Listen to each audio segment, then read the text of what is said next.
Honours second ইয়ারের non credit English বা compulsory ইংলিশের রাইট ফর্ম ভার্বসের পার্ট 2-তে আপনাদের সবাইকে স্বাগত জানাচ্ছি। আমরা পার্ট 1-এ শিখেছিলাম 1 থেকে 8 পর্যন্ত 8টি সেন্টেন্স সহ তাদের উত্তরগুলো কেন হলো অর্থাৎ ব্যাখ্যা করে শিখেছিলাম। আজকে আমরা 9 থেকে 16 পর্যন্ত আমাদের মোট আরও 8টি সেন্টেন্স দেওয়া আছে মহাগুরুত্বপূর্ণ, যেগুলো সচরাচর আমাদের অনার্স সেকেন্ড ইয়ারের যে পরীক্ষাগুলো হয় সেগুলোতে আমাদের পড়ে থাকে। তো আমরা শুধুমাত্র প্রশ্নের উত্তরই দেখবো না, তার সাথে এই প্রশ্নের উত্তরটি কেন হলো, কোন সূত্র প্রয়োগ করে এটি হলো সেটা দেখার চেষ্টা করব। তো কথা না বাড়িয়ে শুরু করি আমাদের প্রথম সেন্টেন্সটা। প্রথমে দেওয়া আছে he came here in order to attend it দেওয়া আছে। তো যথারীতি বলে রাখি যে আমাদের এই ক্লাসগুলো একটু লেন্দি হয়, একটু লম্বা হয়। তো ধৈর্য সহকারে যদি আমরা এইগুলো ক্লাসগুলো দেখি তাহলে অনার্স সেকেন্ড ইয়ারের পাশের আর কোনো সমস্যা হবে না ইনশাল্লাহ। He came here in order to, তাহলে এখানে আমাদের যে সূত্রটা প্রয়োগ হয়েছে সেটা হলো ইন অর্ডার টু। আমরা জানি যে আমাদের নর্মাল যে টু আছে প্রিপোজিশন, অথবা ইন অর্ডার টু অথবা সাবজেক্ট প্লাস ইউজড টু, যদি এইগুলা থাকে তাহলে এদের পরে যে মূল ভার্ব বসে সেটা V1-এ থাকে।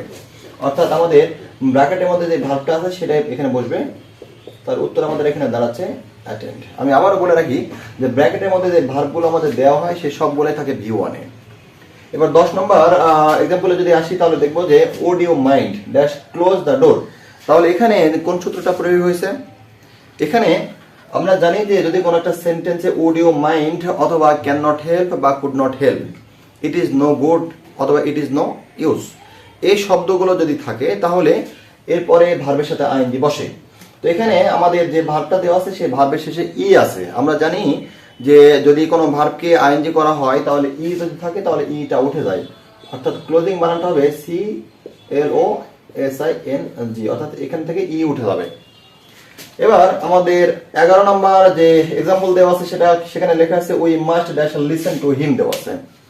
We must listen to him, তাহলে এখানে যে সূত্রটা প্রয়োগ হচ্ছে সেটা হলো মডাল ভার্বের একটি সূত্র। মডাল ভার্বটা হলো কিরকম, যে shall, should, will, would, can, could, may, might, must, ought to বা আউট টু যেটাই বলি না কেন আমরা।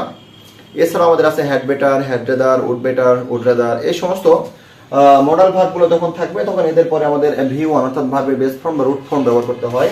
তাহলে লিসেন যা আছে আমাদের উত্তর ঠিক তাই হবে। 12 নম্বর এক্সাম্পলে বলা আছে don't disturb while he dash sleep লেখা আছে। তাহলে এখানে আমাদের উত্তরটা কি হবে? তাহলে ডোন্ট ডিস্টার্ব হোয়াইল, এখানে আমাদের হোয়াইল এর সূত্রটা প্রয়োগ হয়েছে, হোয়াইল এর সূত্র এখানে বসছে। তাহলে হোয়াইল এর সূত্রতে কি বলা হয়েছে? হোয়াইল এর আগে যদি ইম্পারেটিভ সেন্টেন্স অথবা প্রেজেন্ট টেন্স থাকে ইনডেফিনিট, তাহলে আমাদের পরের অংশটাতে প্রেজেন্ট কন্টিনিউয়াস টেন্স করতে হয়। আমি আবারও বলছি, হোয়াইল এর আগে যদি ইম্পারেটিভ সেন্টেন্স অথবা প্রেজেন্ট ইনডেফিনিট টেন্স থাকে তাহলে পরের অংশটাতে প্রেজেন্ট কন্টিনিউয়াস টেন্স করতে হয়, এবং হোয়াইল এর আগে যদি পাস্ট ইনডেফিনিট টেন্স থাকে তাহলে পরের অংশটাতে পাস্ট কন্টিনিউয়াস টেন্স করতে হয়। এবং হোয়াইল এর পরে এই ধরনের কোনো সাবজেক্ট যদি না থেকে সরাসরি ভার্ব ব্যবহার করতে বলে তাহলে সেই ভার্বের সাথে আইএনজি যুক্ত হয়।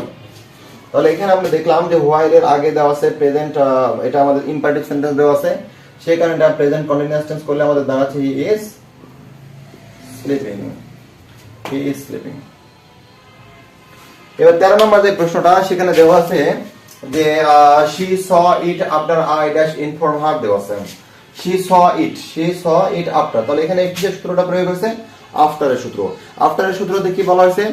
আফটার এর পূর্বে যদি পাস্ট ইনডেফিনিট টেন্স থাকে, দ্য সিম্পল পাস্ট টেন্স যদি থাকে তাহলে পরের অংশে পাস্ট পারফেক্ট টেন্স হবে। পাস্ট পারফেক্ট টেন্সটা হলো এরকম যে সাবজেক্টের পরে হ্যাড থাকবে, হ্যাডের পরে মূল ভার্বের 3 নম্বর ফর্ম বসবে এখানে, অর্থাৎ পাস্ট পার্টিসিপল ফর্ম বসবে।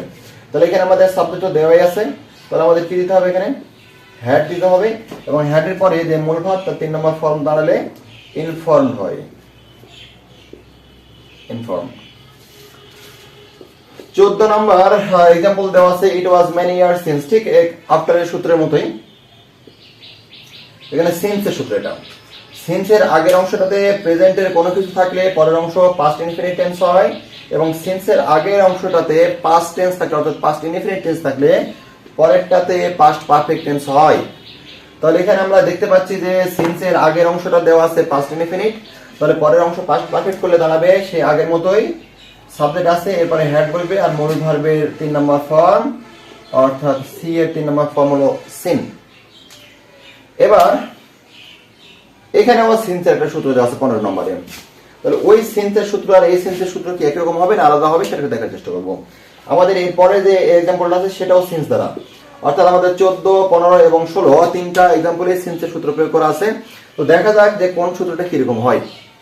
তো এখানে সিন্সের পরে কোনো ক্লজ না থেকে সরাসরি দেওয়া আছে একটা সময়ের কথা।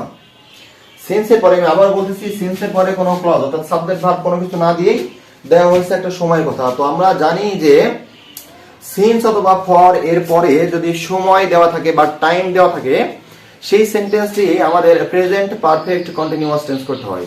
আমি আবারও বলতেছি, ফর বা সিন্সের পরে যদি টাইম দেওয়া থাকে তাহলে সেই সেন্টেন্সটি আমাদের করতে হবে প্রেজেন্ট পারফেক্ট কন্টিনিউয়াস টেন্স, অর্থাৎ আমাদেরকে হ্যাভ বিন অথবা হ্যাজ বিন প্লাস মূল ভার্বের সাথে আইএনজি এটাই ব্যবহার করতে হবে। তো এখানে আমাদের মূল ভার্ব দেওয়া আছে, তাহলে আমরা যেটা করে ফেলবো সেটা হলো হি, এর সাথে হ্যাজ বিন বসে এবং মূল ভার্বের সাথে আইএনজি অর্থাৎ ওয়ার্কিং দিয়ে ফেললাম। তাহলে শেষের সূত্রটাও কি ঠিক আগের সূত্রের মতো হবে না আলাদা হবে? যেহেতু এখানেও সিন্স মর্নিং লেখা আছে, এখানেও সিন্স মর্নিং দেওয়া আছে, তাহলে আমাদের উত্তরটা কি হবে এখানে? তো আমরা এখানে দেখতে পাচ্ছি যে হ্যাঁ, আমাদের বলা হয়েছে সিন্সের পরে বা ফরের পরে যদি টাইম দেওয়া থাকে তাহলে সেখানে আমাদের প্রেজেন্ট পারফেক্ট কন্টিনিউয়াস টেন্স করতে হয়। তবে ব্যতিক্রম বলেও কিছু কথা থাকে, সেই কথাটা হলো যে ভার্ব কাজ করবে, অর্থাৎ এখানে যেটা ভার্ব দেওয়া থাকবে সেই ভার্বটা যদি বি ভার্ব হয়, অর্থাৎ এমন কিছু ভার্ব থাকে যে ভার্বগুলোকে কন্টিনিউয়াস টেন্স করা যায় না। কোনগুলো কন্টিনিউয়াস টেন্স করা যায় না?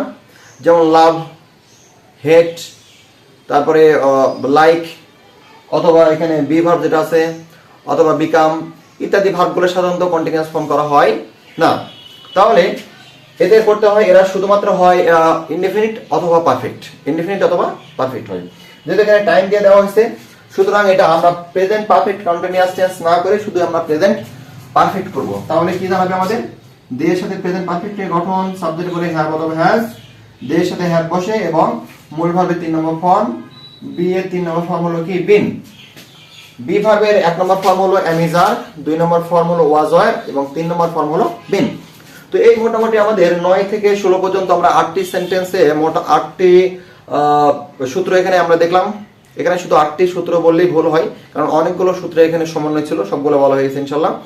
এখন আমরা আমাদের আগামী যে ক্লাসটা আছে, আমরা বলেছিলাম যে আমরা এখানে মোটামুটি 20 থেকে 30টা সূত্র আমরা দেখব, অর্থাৎ 20 থেকে 30টা এক্সাম্পলের মাধ্যমে আমরা আমাদের পড়ে ফেলবো আমাদের রাইট ফর্ম ভার্বসের এই সূত্রগুলো। তো এই পরে নেক্সট পার্ট 3 দেখার আমন্ত্রণ জানিয়ে আজকের মতো এখানে বিদায় নিচ্ছি। আল্লাহ হাফেজ।